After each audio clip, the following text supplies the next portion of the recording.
Hello বন্ধুরা, অনেক দিন পর একটা মিনি ব্লগ নিয়ে তোমাদের কাছে হাজির হলাম। তো প্রত্যেক দিন দুপুরবেলা গোপালকে আমি খেতে দিই। তো অনেক দিন ধরেই ভাবছিলাম যে এই ভিডিওটা তোমাদের সাথে শেয়ার করব, কিন্তু বিভিন্ন কারণের জন্য হয়ে উঠছিল না। তো সেই জন্য আজকে আলটিমেটলি ভিডিওটা করেই ফেললাম। তো প্রত্যেক দিন গোপালকে আমি দুধ বিস্কুটই খেতে দিই। তোমরা নতুন রকমের কোনো আইডিয়া আমাকে বলতে পারো যেটা গোপালকে দেওয়া যেতে পারে।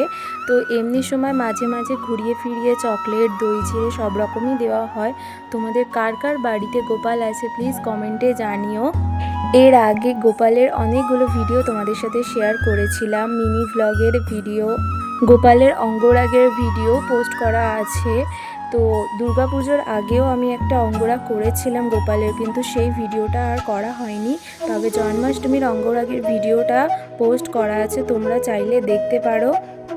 আমাদের বাড়ির এই গোপালটা 5-6 বছরের মতন হয়েছে। তারাপীঠ থেকে হঠাৎই নিয়ে এসেছিলাম, কোনো প্ল্যানিং ছিল না আগে থেকে। হয়তো গোপাল আসতে চেয়েছিল, সেই জন্যই আনতে পেরেছি, নাহলে হয়তো পারতাম না। গোপালের এবারের পুজোতে অনেকগুলো জামা হয়েছে, তার মধ্যে একটা এখনও পড়ে আছে। তোমরা কমেন্টে জানিও তোমাদের কার কার বাড়িতে গোপাল আছে আর তাদের কটা করে জামা হয়েছে। প্রত্যেক দিন দুপুরে আর সন্ধেবেলা আমি গোপালকে সেবা দিই। আমাদের বাড়িতে দুটো গোপাল আছে, একটা পিতলের আর একটা নর্মাল গোপালটা অনেক দিন আগে থেকেই ছিল, তবে পিতলের গোপালটা রিসেন্টলি নেওয়া হয়েছে। তো আজকের ওয়েদারটা কিন্তু বেশ সুন্দর ছিল, মেঘলা ওয়েদার ছিল।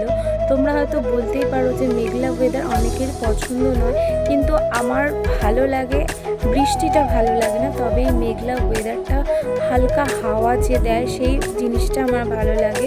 কারণ গরমে বড্ড বেশি কষ্ট হয়, তো সেই জন্যই আমার এই ওয়েদারটা ভীষণ ভালো লাগে। তো আজকের মতন এইটুকুই, দেখা হচ্ছে পরের ব্লগে, টাটা।